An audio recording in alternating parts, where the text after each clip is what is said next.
you now have opened your first official storefront, Newell Vintage. I was around a lot of big fashion people. Top models would come in. Giselle was in the salon. You had over how many followers? 111,000. Like, little did I know it was going to be like Devil Wears Prada.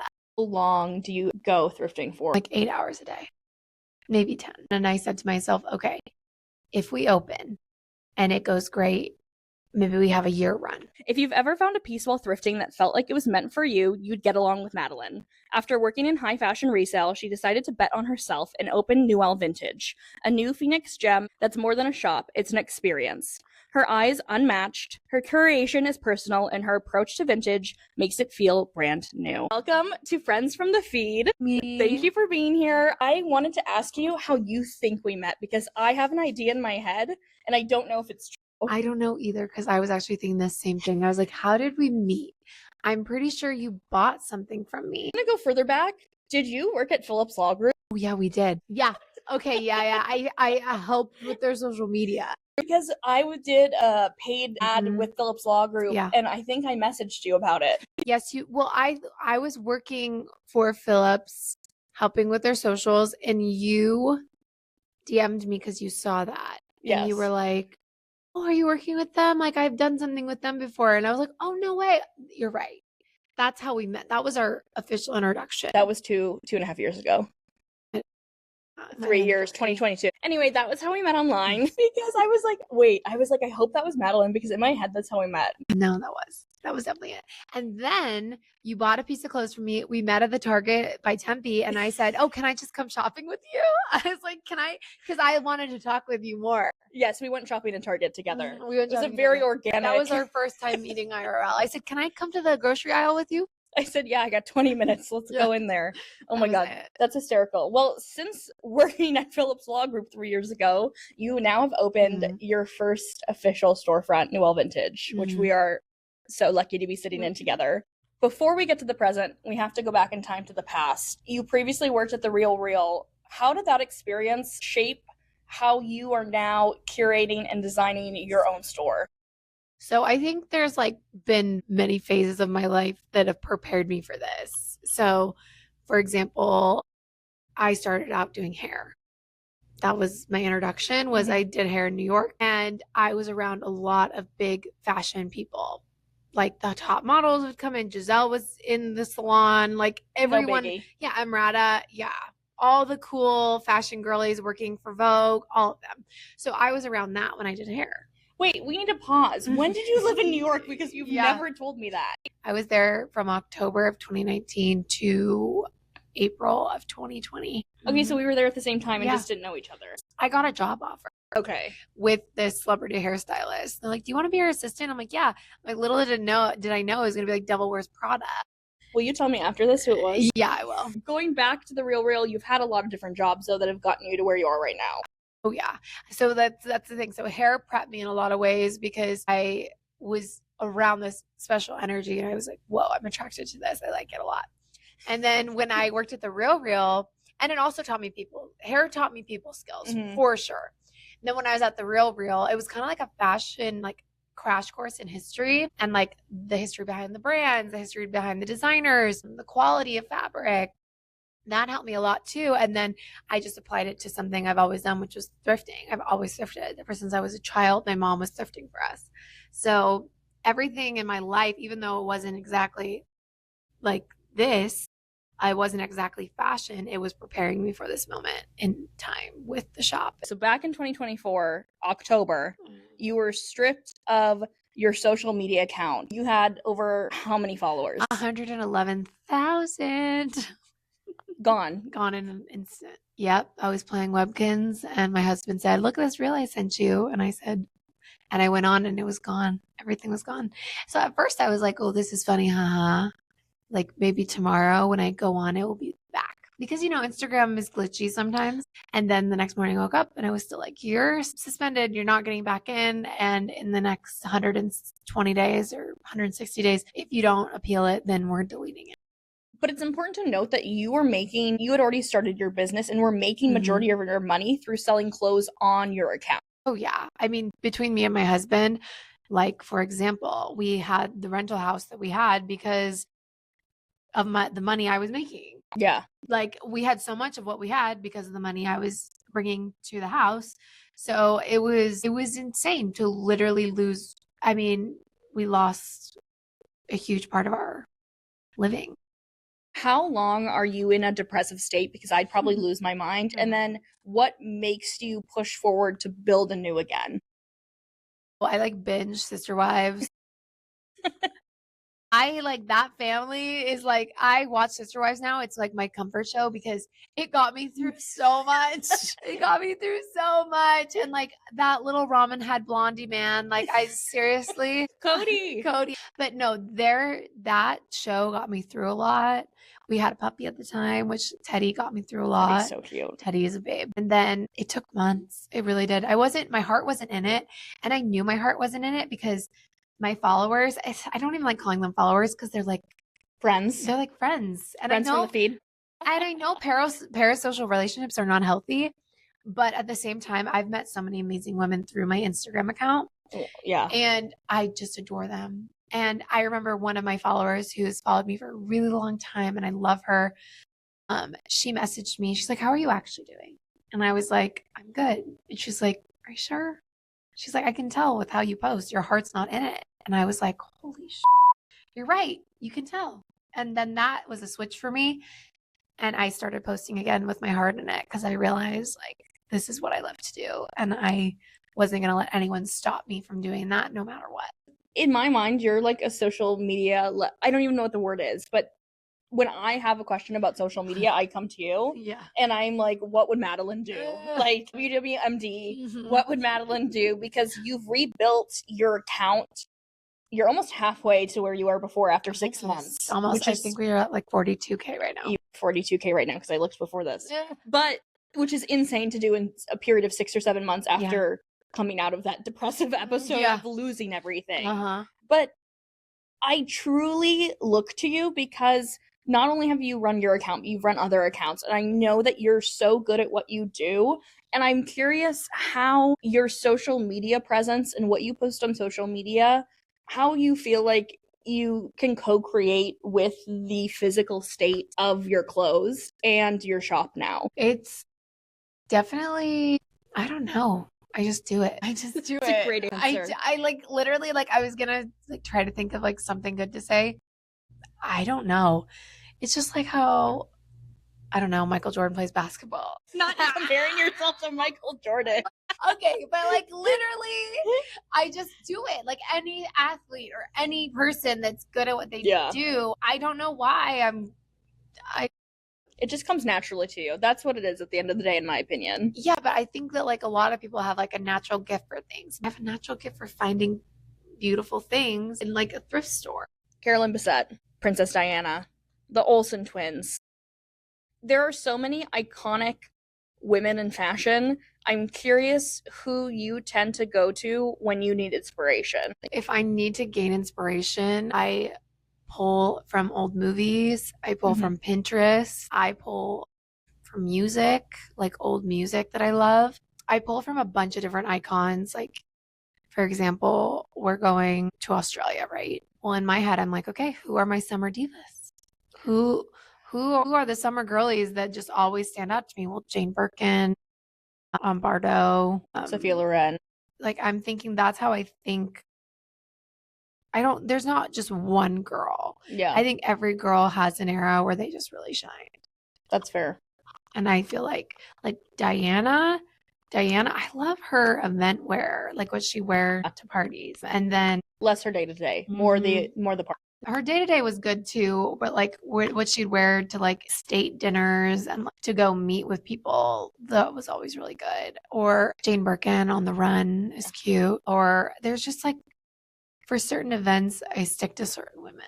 When you're going to Savers, do you go in with a specific theme and list in mind, or are you just fully curating on the fly? I just fully curate on the fly. I think my eye has been so trained without even realizing it, just from the jobs I've done and Pinterest and seeing outfits, that it's my weird gift. Everyone has a weird gift, and that's mine. And so I genuinely, there might be things I think I can easily like manifest something if I wanted.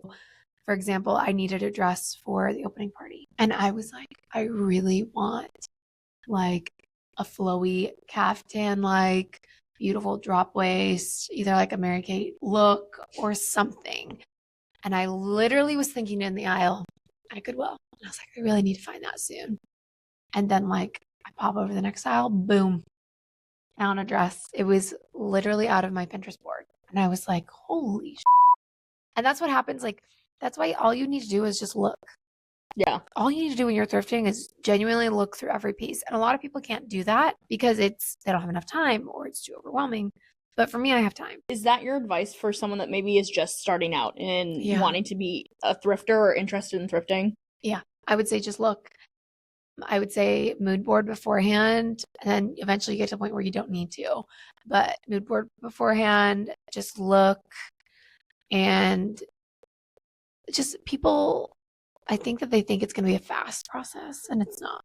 How long do you, on average, go thrifting for a day? Like 8 hours a day, maybe 10 sometimes. Are you taking a break? Like, are you having lunch? You have to eat. I go to QT and get a little sweet treat from time to time. Treat for my thrifting. That's insane, though. That's longer than a full-time 9 to 5. But it's fun because I can listen to the music I want to listen to. That's true. I bop around in my car. I stop and get an energy drink if I need one. It's just cute. It's just like, it's a good time. I enjoy myself. It's fun work. Yeah. I feel like sometimes my followers, they judge me for like how I treat my designer bags because I just take my purses, right? Yeah. And I just like throw them in the cart and then I'll like put my QT drink inside of my purse in the cart to like keep it steady. And they're like, what are you doing? I'm like, if you guys all love Jane Birkin and all these women so much, Mary Kate and Ashley, how do you think they treat their designer bags? Wait, we have to talk about the Mary Kate, I think specifically, it could be Ashley, the green bag. Do you know what I'm talking about? The Balenciaga Moto. It was a green bag. I think it turned green over time. Maybe it was yellow. Yeah, it was and a city bag. Over like the course of 10 years, someone clocked her wearing it through the years and it turned almost like gray because she had worn it so much.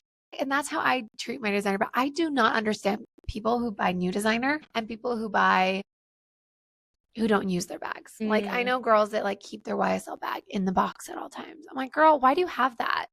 Take it out. I think it's just more authentic that way. I bought a Longchamp bag in Paris and I've worn it twice, which is because it only goes with certain outfits because it's brown and purple and green. Okay, yeah, true. But it does make me nervous to take it out a little bit. Like I want it to last, but I also want to use this very nice bag that I bought. Yeah. It's like a very hard, I think it really just depends on the woman. But in my personality, I'm just like, I spent all this money on it, so I'm going to use every single cent. But some women are just like, no, it's like my special bag. And I totally respect that. I get it. When someone walks into Newell Vintage, what is the feeling that you want them to have upon entering and leaving the store? I feel like the store is an extension of who I am. So I want it to feel very welcoming and warm because I feel and I hope that that's how people feel when they meet me for the first time. It's so telling being in the store. Branding's you, the store is you, the accessories are you, the decor is you. Like, it's your Instagram page come to life.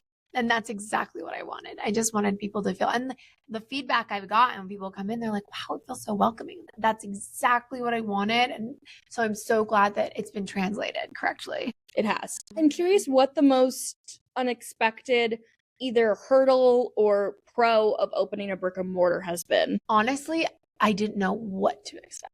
Yeah. I literally kept the door open and I said to myself, okay, if we open and it goes great, maybe we have a year run or maybe we have a 30-year run. Like I did not know what it was going to look like. So to just have the amount of women walking into my doors every time I'm open, it blows my mind in like the best way. Holy it's a legacy thing. Okay, it's going to happen. We are going to be open for a very long time, I think. I hope.